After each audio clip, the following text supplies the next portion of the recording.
नमस्कार दोस्तों, मैं मानवी आप सभी का स्वागत करती हूँ पैरानॉर्मल पिरामिड्स में। जैसा कि आप मुझे देख के जान ही गए होंगे, रिकॉर्डिंग मैंने सेम डे ही कर ली थी कहानी की, पर एडिटिंग में टाइम लगता है और मैं चाहती थी कि आपके पास स्टोरी जल्दी आए, इसलिए मैंने पार्ट 1 जल्दी रिलीज कर दिया था। तो आज मैं आप लोगों को बताने वाली हूँ कि पिंकी के साथ आगे क्या हुआ। और अगर आपने इस कहानी का पार्ट 1 नहीं देखा तो जरूर देखिए, लिंक मैंने डिस्क्रिप्शन बॉक्स में शेयर कर दिया है। जब तक आप पार्ट 1 नहीं देखेंगे तो जान नहीं पाएंगे कि स्टोरी में एक्चुअली क्या चल रहा है। तो अब चलते हैं आगे। Haya balala, om balala, haya balala, om balala, haya balala, om balala, haya balala. Almost महीना डेढ़ बीत चुका था। ना ही बबलू का ना ही राजू का कुछ भी पता चल पाया था और उनके घर वालों ने भी ये मान लिया था कि अब बबलू और राजू कभी वापस नहीं आएंगे। गांव में देवताओं से भी पता करने के बाद यही पता चला था कि बबलू और राजू को डायन अपने साथ ले जा चुकी है। और अब बारी थी पिंकी की। पिंकी इस हादसे के बाद बहुत ज्यादा सदमाग्रस्त हो गई थी। हालांकि पिंकी की उम्र बहुत ज्यादा नहीं थी, वो सिर्फ 11.5-12 साल की एक बच्ची थी, लेकिन ये जो हुआ था उसके बाद पिंकी अपने लड़कपन के दिनों में ही गंभीर हो गई थी। अब पिंकी ज्यादा किसी से बातचीत नहीं किया करती थी, हमेशा डरी डरी रहा करती थी और उसको वो चेहरा कभी नहीं भूलता था जो आखिरी बार उसने बबलू की आंखों में आंखें डालकर देखा था। और जिस तरीके की क्रीपी स्माइल उस डायन ने उसे दी थी वो भी वो कभी नहीं भूल सकती थी। वो बहुत डरने लगी थी, हल्की सी आवाज भी होती तो पिंकी डर जाती थी। पिंकी के पेरेंट्स ने भी, बबलू और राजू के पेरेंट्स ने भी उससे छोटी छोटी, इस दौरान पिंकी के पेरेंट्स ने, राजू और बबलू के पेरेंट्स ने उससे छोटी छोटी बातें तक जाननी चाहिए कि वहां पर क्या हुआ था, वो लोग कैसे गए थे, कब गए थे, क्या क्या करते थे। तभी पिंकी को एक चीज याद आई जो उसने तब नोटिस नहीं की थी कि जब भी वो उस घर में काफल तोड़ने जाते थे तो वो उस झाड़ी को बहुत बुरी तरीके से झड़ाते थे, जिससे नीचे भी काफी काफल गिरते थे, टहनियां भी टूट के गिरती थी, पत्तियां भी गिरती थी। पर जब भी वो दूसरे दिन जाते थे तो वो सब कुछ साफ सुथरा मिलता था। कभी इस चीज को उन लोगों ने नोटिस नहीं किया कि यहाँ पर आके कौन सफाई करता है। पर बच्चे तो बच्चे, उन्हें तो बस सिर्फ इस चीज से मतलब था कि हम काफल तोड़ रहे हैं, रोज यहाँ आ रहे हैं और सब कुछ ठीक है। उस दिन के बाद से पिंकी को रात में बहुत भयानक सपने आने लगे थे। ये लोग सब साथ में ही सोते थे, एक मतलब बड़ा सा कमरा था, उसमें सभी घर वाले साथ में सोते थे, उसके भाई बहन, माता पिता। पहाड़ों पे इतनी गर्मी तो होती नहीं है कि आप बाहर चारपाई लगाकर सोएं, तो सभी कमरों के अंदर सोते थे। और अक्सर रात में पिंकी डरावने सपनों की वजह से चीख के उठ जाया करती थी, तो माँ उसके वो थोड़ा सा दिलासा देती, काम करती और उसके बाद पिंकी फिर सो जाती। और ये बहुत नॉर्मल था, सबको पता था कि वो उन चीजों की वजह से कितनी ज्यादा सदमाग्रस्त है। एक दिन की बात है कि पिंकी की आंख अचानक से रात को खुली और उसकी नजर खिड़की पर गई और उसने देखा वही डायन उसे खड़े होके बिल्कुल वही डरावनी मुस्कान दे रही है जो उसने उस दिन बबलू और राजू की गर्दन पकड़ते हुए पिंकी को दी थी। उसे देखकर पिंकी इतनी बुरी तरह डर गई और बहुत जोर से चीखी, माँ। तभी पिंकी की माँ एकदम घबरा कर उठी, पिंकी के फादर भी उठ गए। माँ ने पिंकी को वही हाथ वाथ फेरा, बोला बेटा कुछ नहीं है, सो जा, तू डर गई है, तू डरावने सपने देखती है। कोई उससे ये नहीं पूछता था कि क्या हुआ, क्योंकि अक्सर ही पिंकी नींद में चीख मार के उठ जाया करती थी डरावने सपनों की वजह से। और माँ को लगा कि आज भी वैसे हुआ है। पर पिंकी बहुत जोर जोर से रोने लगी और उसने बताया, नहीं माँ, मैंने सपना नहीं देखा है, मैंने देखा वो डायन यहीं बाहर खड़ी हुई थी, वो खिड़की पे खड़ी थी, वो मुझे घूर रही थी। और पिंकी जोर जोर से रो रही थी। तो माँ ने उसको फिर से दिलासा दिया, नहीं बेटा, तूने सपना देखा होगा, तुझे अक्सर ऐसे सपने आते हैं। पिंकी फिर भी नहीं मानी, उसने बहुत जिद की। तो पिता और माँ दोनों बाहर गए, देख कर आए। उन्होंने घर का पिछला हिस्सा देखा, साइड में देखा, कहीं कोई नहीं था। फिर वापस आके पिंकी को थोड़ा सा शांत किया कि कोई भी नहीं है, तुझे बस भ्रम हुआ होगा, और उसको थोड़ा सा शांत करके सुला दिया। पिंकी की जिस तरीके की हालत होती जा रही थी उसके माँ बाप को भी घबराहट हुई और दूसरे दिन सुबह सब नहा धोकर पिंकी को साथ लेकर मंदिर गए। मंदिर में पुजारी जी को सारी बात बताई गई। पुजारी जी ने थोड़ा पूजा पाठ करके उसको मौली बांधी। उसके बाद उसके माता पिता को बोला, अब इसे डरावने सपने नहीं आएंगे, बिटिया के अंदर थोड़ा डर बैठ गया है, पर कोई बात नहीं है, धीरे धीरे निकल जाएगा, ये ठीक हो जाएगी। अब ये सब करके ये लोग वापस घर गए। पिंकी की हालत वैसे ही थी, वो कम बात करती थी, नॉर्मल थी, अपना स्कूल जाती थी, खाना पीना खाती थी, लेकिन बात बहुत कम करती थी, दोस्तों के साथ खेलने भी ज्यादा नहीं जाती थी। वो कुछ दिन इस तरीके से फिर से निकल गए और फिर से एक रात को पिंकी के साथ दिल दहला देने वाली घटना हुई। पिंकी रात को सो रही थी। आधी रात को उसको लगा जैसे उसके गले पर कोई सांप जैसा गिलगिला सा कुछ चल रहा है। तो मतलब एक गिलगिलाहट, चिपचिपाहट से उसकी एकदम आंख खुली। जैसे ही उसकी आंख खुली, उसके सामने कुछ एक रस्सी जैसी गिलगिली सी थी जो उसके गले पे अटकी हुई थी। और जैसे जैसे उसकी नजरें उस रस्सी के सिरे पर पहुंची तो वो देखकर पिंकी की रूह कांप गई। उसने देखा वो डायन उसी खिड़की पे खड़ी है और उसने खिड़की से अपनी जीभ निकाली हुई है और उस जीभ ने पिंकी के गले पे पूरे लपेटे मारे हुए हैं। पिंकी चीखने की कोशिश कर रही है, झटपटाने की कोशिश कर रही है, लेकिन वो अपनी आंखों के अलावा कुछ भी नहीं हिला पा रही और वो बिल्कुल स्टिकी लिबलिबाहट अपने गले पर महसूस कर रही है। और भयानक चेहरा जिसकी इतनी लंबी चीख है, ये देखते देखते पिंकी बेहोश हो गई। पिंकी को लगा जैसे उसके प्राण निकल चुके हैं, लेकिन अगले दिन उसे होश आया। लेकिन अगले ही पल पिंकी की माँ पिंकी को जगा रही थी। पिंकी उठ, चल, सुबह हो गई, स्कूल नहीं जाना, उठ। तभी पिंकी की आंख खुली और उसने देखा सुबह हो चुकी है। जैसे ही पिंकी की आंख खुली वो जोर जोर से रोने लगी, माँ मुझे बचा लो, माँ मुझे बचा लो। अभी तक सपने रात में आते थे। पिंकी रात को चीखें मार के उठती थी और रोती थी। ऐसा कभी नहीं हुआ कि सुबह माँ ने उठाया हो और पिंकी उठने के बाद इस तरीके से रिएक्ट कर रही हो। उसकी हालत को देखकर माँ बहुत घबरा गई। मैंने पूछा, बेटा क्या हुआ, क्या हुआ, तू ऐसे क्यों कर रही है?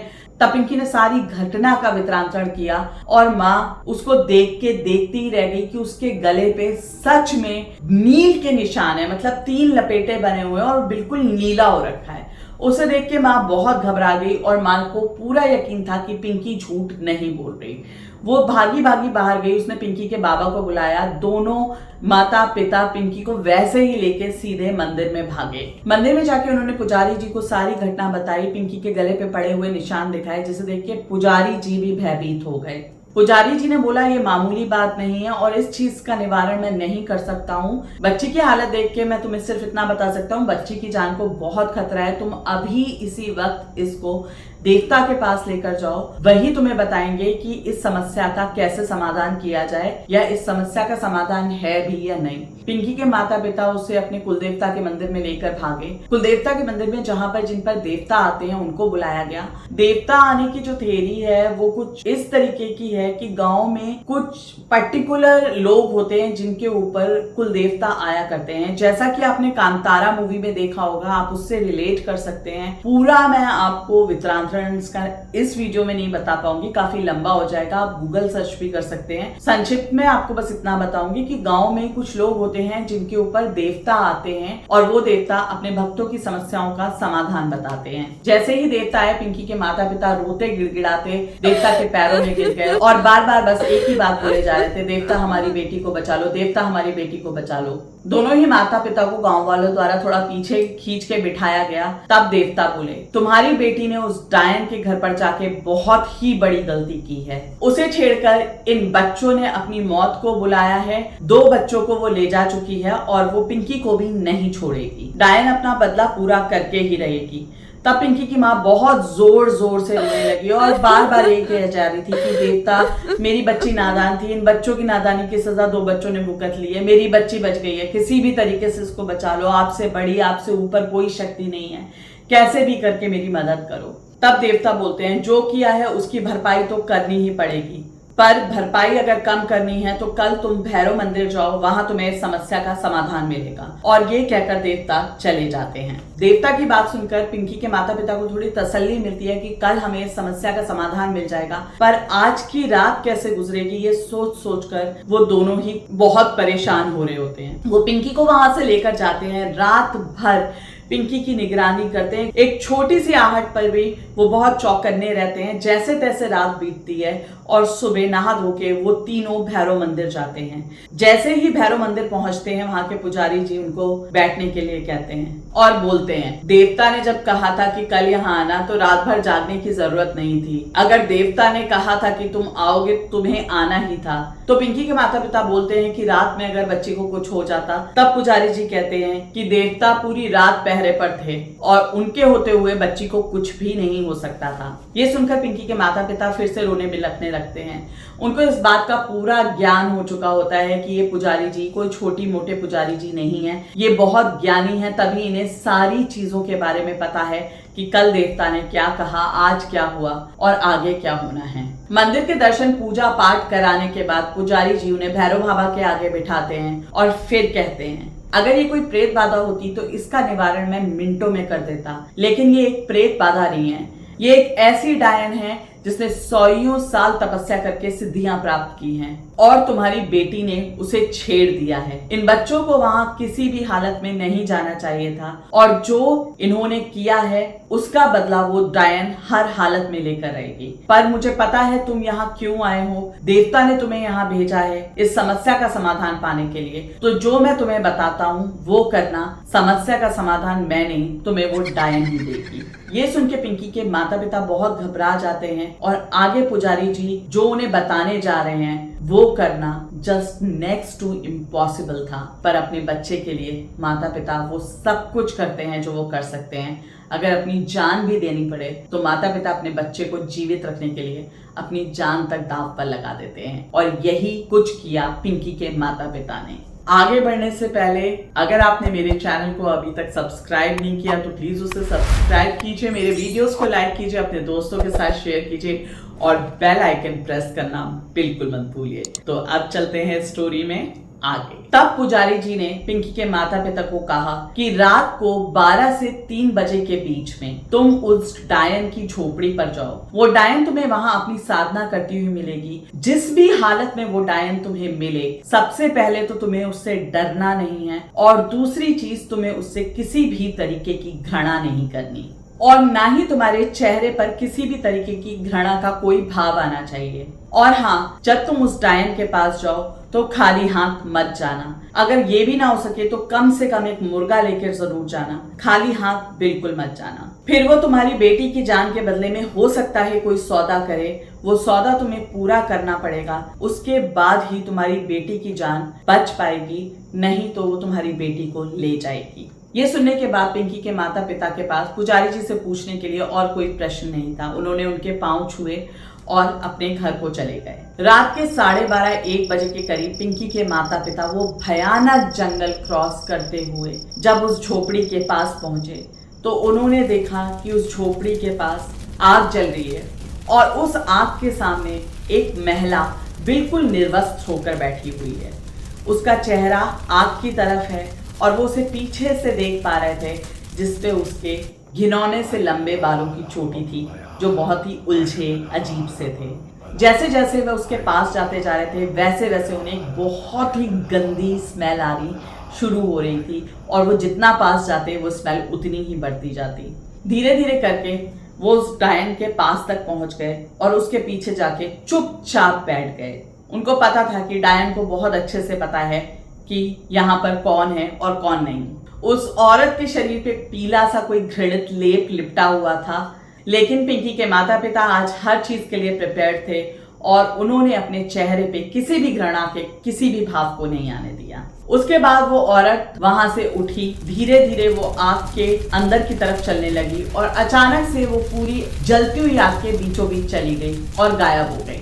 पिंकी के माता पिता ने एक दूसरे को देखा और वो बिल्कुल शांति से वहीं बैठे रहे। उन्हें पता था कि वो डायन उन्हें 100% डराने की कोशिश करेगी, हर वो काम करेगी कि या तो वो वहां से भाग जाए या डर जाए तो वो उन्हें वहीं मार दे और उसके बाद वो पिंकी की भी जान ले सके। लेकिन माता पिता भी दृढ़ निश्चय करके गए थे कि आज वो अपनी बेटी की जान का सौदा करके ही रहेंगे और किसी भी तरह से वो अपनी बेटी की जान उस डायन से बचाएंगे। थोड़ी ही देर में वहां पर बहुत भयानक तरीके की आवाजें आनी शुरू हो गई, किसी के जोर जोर से हंसने की जो इविल लाफ होती है वो उन्हें सुनाई देनी शुरू हो गई। पर वो बिल्कुल भी नहीं डरे और उसी हालत में बैठे रहे, बिल्कुल सामने आग को देखते हुए। तभी पिंकी की माता को ऐसा महसूस हुआ कि जैसे उसके कंधे पर किसी ने हाथ रखा है। वो हल्का सा हिली, लेकिन वापस से उन्होंने रियलाइज किया कि मुझे डरना नहीं है और वो निडर होकर बैठी रही। यहाँ जोर जोर से हंसने की आवाजें आई जा रही थी। धीरे धीरे वो हंसने की आवाजें बंद हो गई। उसके बाद पिंकी के माता पिता के कानों में ऐसा लग रहा था जैसे कोई बहुत जोर जोर से सांस ले रहा है। पर उन दोनों ने ना ही पीछे मुड़कर देखा, ना ही दाएं बाएं कहीं, वो बस सामने देख रहे थे और उस मोमेंट का वेट कर रहे थे कि कब वो डायन उनसे बात करेगी। अचानक से उनके मुर्गे को किसी ने उठा के अपनी तरफ खींचा। मुर्गा ची ची चिल्ला रहा था, फिर एकदम से उसकी आवाज आनी बंद हो गई। अचानक से वो औरत उनके सामने आके बैठ गई और भयानक आवाज में बोली, इधर देखो। दोनों ने उसकी तरफ देखा। अंदर से वो लोग इतनी बुरी तरह घबरा रहे थे कि मानो काटो तो खून नहीं, लेकिन सवाल यहाँ बच्ची का था। दोनों ने उस औरत की तरफ देखा, वही भयानक लाल आंखें, वही भयानक लंबा चेहरा, उतने ही लंबे घिनौने हाथ, पूरी एक गंदे लेप से सनी हुई, जिसको मैं यहाँ पे शायद आपको बता भी नहीं सकती। निर्वस्त्र औरत जो उन्हें घूर रही थी और उसके हाथ में मुर्गा था। उसने मुर्गे की गर्दन उनके सामने तोड़ी। मुर्गे को वो पहले ही मार चुकी थी और उनके सामने उसने उसके पंख निकाले और उसको खाना शुरू कर दिया। मुर्गा खाने के बाद वो अपनी भयानक आवाज में बोली, ऐसे ही मैं तेरी बेटी को भी खा जाऊंगी। और उसके बाद बहुत जोर जोर से हंसने लगी। अपनी वो भयानक शक्ल से बस हंसे जा रही थी। पिंकी के माता पिता के आंखों में आंसू थे, लेकिन उन्हें ना ही अपना डर दिखाना था ना बेबसी। वो तो यहाँ सौदेबाजी करने आए थे। पिंकी की माता ने अपनी सारी की सारी एनर्जी जितनी भी उनके पास थी वो एकत्रित की और उससे बोली कि मेरी बेटी बहुत छोटी है, उससे नादानी में बहुत बड़ी गलती हो गई है, तुम कुछ भी करके उससे माफ कर दो। डायन गुस्से में उससे बोली, माफ? उसने मुझे छेड़कर बहुत बड़ी गलती की है।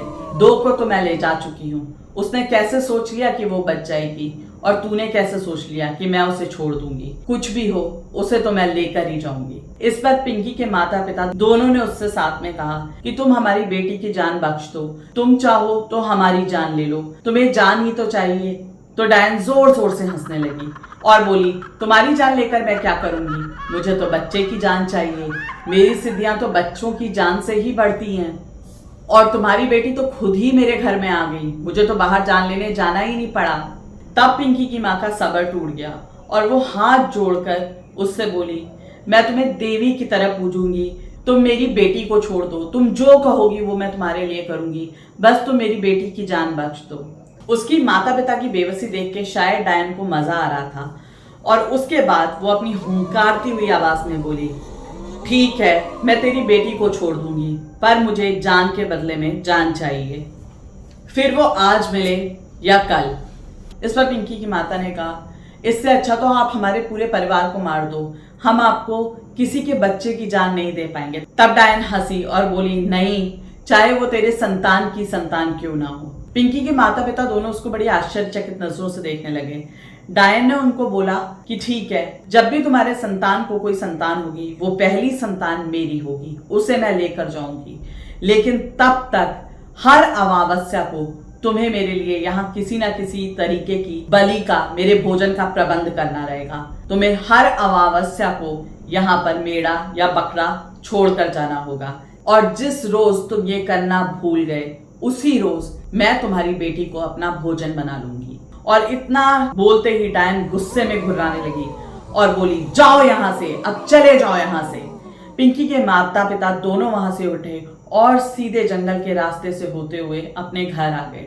उस वक्त उनको कुछ भी नहीं सूझ रहा था, उनका दिमाग भी काम नहीं कर रहा था, सिवाय इसके कि उनकी बच्ची की जान अब सुरक्षित हो सकती है। उनको कोई तसल्ली नहीं थी। घर वापस आके उन्होंने पिंकी के सर पे हाथ फेरा। उसके बाद दोनों ने सोने की कोशिश की, पर कहाँ नींद आने वाली थी। उन्हें पता था ये डायन है और ये अपना बदला लिए जाएगी नहीं।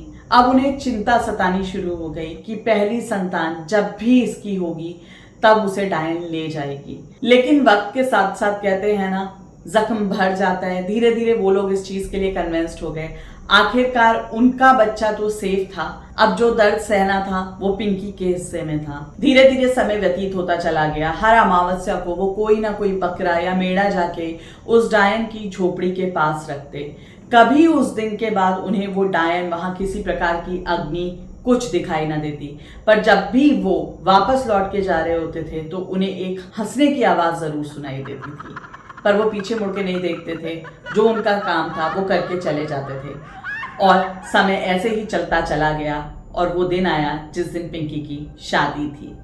बड़े ही भारी मन से पिंकी के माता पिता ने बिना उसे कुछ भी बताए हुए विदा किया, पिंकी के घाव भी अब धीरे धीरे भर चुके थे, पर वो उस सदमे को कभी भूल नहीं सकती थी। कभी कभी उसको उसकी याद आ जाती तो वो अपना माइंड डिस्ट्रैक्ट करती थी, पर इस बारे में बहुत समय से वो किसी से भी कोई बात नहीं करती थी। कुछ दिनों बाद पिंकी की प्रेगनेंसी की न्यूज आई। सब ही बहुत खुश थे, उसके सास ससुर, उसके पति, पिंकी, सब इस खबर को सुन के इतना खुश थे। और पिंकी ने ये चीज अपनी माता पिता के साथ शेयर की चिट्ठी के थ्रू। जिस दिन उसके माता पिता को ये चिट्ठी मिली, दोनों ही जानते थे कि इस बच्चे का क्या होने वाला है, तो उन्हें किसी भी तरीके की कोई भी खुशी नहीं हुई। अब पिंकी का 7वां महीना लग चुका था और डिलीवरी के लिए उसके पति ने उसको उसके माता पिता के पास छोड़ दिया। धीरे धीरे जैसे जैसे टाइम जाता जा रहा था, पिंकी खुश रहती थी, लेकिन माता पिता के चेहरे पर उसे कोई खुशी के भाव नहीं दिखते थे। वो पूछती भी थी कि आप लोग खुश नहीं हो कि नन्हा बच्चा आने वाला है, पर वो उसे कुछ ना कुछ कह के टाल देते थे, बताते नहीं थे सच की क्या है। उन्हें तो पता ही था कि बच्चा आएगा तो क्या होगा, या बच्चा आ भी पाएगा या नहीं। फाइनली वो दिन आया जिस दिन पिंकी की डिलीवरी हुई। उस वक्त डिलीवरी घरों में ही हुआ करती थी, और दाई ने जब डिलीवरी की तो बच्चा रोता हुआ बाहर आया। तो पिंकी को ये खबर सुनाई गई कि तेरा बच्चा मरा हुआ पैदा हुआ है। पिंकी इस बात को किसी भी तरीके से मानने के लिए तैयार नहीं थी कि बच्चा मरा हुआ पैदा हुआ है, क्योंकि माँ कितनी भी बुरी हालत में क्यों ना हो, बच्चा जब पैदा हो रहा था तो उसकी वो जो रोने की आवाज थी वो पिंकी ने खुद अपने कानों से सुनी थी। ये सुनकर पिंकी बिल्कुल पागल सी हो गई थी। वो बार बार कह रही थी मेरा बच्चा मुझे दिखाओ, मेरा बच्चा मुझे दिखाओ, मेरा बच्चा नहीं मर सकता। लेकिन किसी ने भी उसके बच्चे को उसे दिखाने की अनुमति नहीं दी। वहां पर पिंकी के ससुराल वाले थे नहीं। ये डिसाइड हुआ था कि जब एक बार डिलीवरी हो जाएगी तो वो ससुराल में खबर कर देंगे और उसके बाद पिंकी के पति और उसके ससुराल वाले आएंगे। लेकिन आने से पहले ही ये सब कुछ हो गया। पिंकी की माँ ने उसको बड़े प्यार से समझाया कि बेटा तेरे बच्चा कुछ इस हालत में पैदा हुआ था कि वो तुझे दिखाने लायक हालत में ही नहीं था। उसके शरीर पे जिस तरीके की बीमारी थी और उसके हाथ पैर जिस तरीके से थे, वो देखकर ही तू टूट जाती। बच्चा तो रहा नहीं, उसकी हालत देख के तू सहन नहीं कर पाती, इसीलिए हमने तुझे बच्चा नहीं दिखाया और हमने उसका क्रियाक्रम कर दिया। पिंकी इनिशियली ये बातें नहीं मान रही थी, लेकिन माँ के कहने पे, धीरे धीरे समझाने पे, दाई माँ के समझाने पे उसने इस चीज को एक्सेप्ट कर लिया कि हाँ कुछ ऐसा ही हुआ था। पर सच ये नहीं था। सच कुछ ऐसा था कि जिस वक्त दाई माँ बच्चे को साफ कर रही थी, जो भी टॉवल या कपड़ा था उसने पानी में डाला और उसको वो निचोड़कर वापस बच्चे की तरफ पलटी है। विद इन अ सेकेंड वो बच्चा वहां से गायब था। मतलब आप सोच भी सकते हैं कि आप कुछ कर रहे हैं, आपने ऐसे मुंह किया और बिल्कुल बस ऐसे सामने किया और उतने सेकंड में, 1 सेकंड से भी कम के समय में कोई चीज गायब थी। कोई चीज क्या, एक इंसान का बच्चा गायब था। जैसे ही दाई माँ चौंकी, वैसे ही पिंकी के माता पिता ने ये बात दाई माँ को बता दी कि क्या क्या हुआ था, और दाई माँ ने भी इस बात में उन दोनों का साथ दिया और पिंकी को नहीं बताया कि बच्चा एक्चुअली गायब हो गया है। पिंकी को रिकवर होने में काफी टाइम लग गया था। 3-4 महीने पिंकी अपने मायके में ही रही थी। उस 3-4 महीने में पिंकी काफी रिकवर हो गई थी। पिंकी के इन-लॉज भी आए थे, हस्बैंड भी आया था इस ड्यूरेशन में।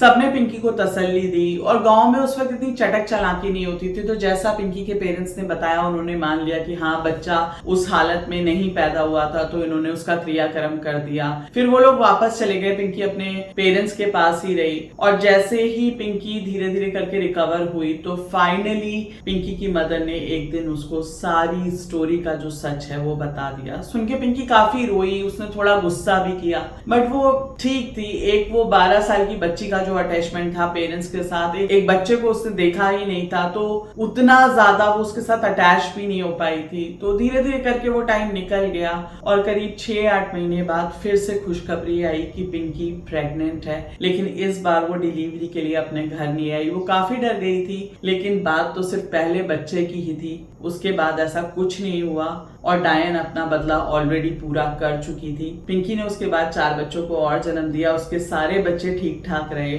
और कुछ इस तरीके से डायन ने अपना बदला पूरा किया और कुछ इस तरीके से एक माता पिता ने अपनी बच्ची को बचाया। तो ये थी डायन के बदले की कहानी, जो उत्तराखंड के गांव की कहानी है और आज भी उस जंगल में, उस जगह पर, उस रास्ते पर कोई नहीं जाता है। आज भी गांव वाले बिलीव करते हैं कि वो डायन की झोपड़ी के लिए रास्ता जाता है। आशा करती हूँ कि आप लोगों को स्टोरी अच्छी लगी होगी, और अगर आपको कहानी अच्छी लगी तो प्लीज कमेंट सेक्शन में कमेंट करके जरूर बताइएगा। मेरे वीडियोस को अपने दोस्तों के साथ जरूर शेयर कीजिए, मेरे चैनल को सब्सक्राइब कीजिए, बेल आइकन प्रेस करना बिल्कुल मत भूलिए। अगर आप लोग भी अपना कोई रियल लाइफ इंसिडेंट शेयर करना चाहते हो तो आप लोग भी अपनी स्टोरीज m.rstories&experiences@gmail.com पर भेज सकते हैं। मैं यहाँ से आप लोगों की भी कहानी सुनाऊंगी। फिर मिलते हैं एक नई कहानी के साथ, तब तक के लिए नमस्कार।